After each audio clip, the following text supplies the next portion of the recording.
Hey guys, and welcome back to this channel. In this video I will be showing you guys how you can translate a Google Docs.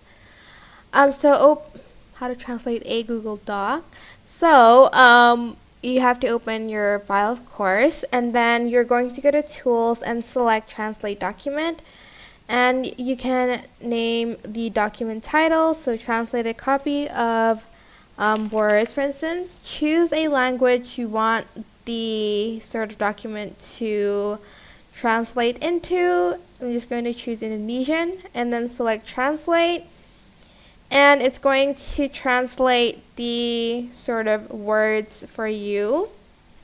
Some of the words like these, it's a little bit hard to translate, especially most of them are like very difficult words.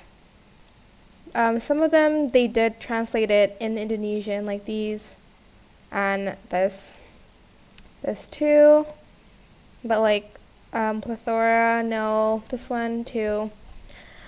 But yeah, that is pretty much it. I hope this tutorial was helpful for you guys. Don't forget to like, comment, share, and also subscribe to this channel if you haven't done that. If you have any questions, just leave it in the comment section down below and I will try my best to answer them all. Thank you so much for watching. Bye!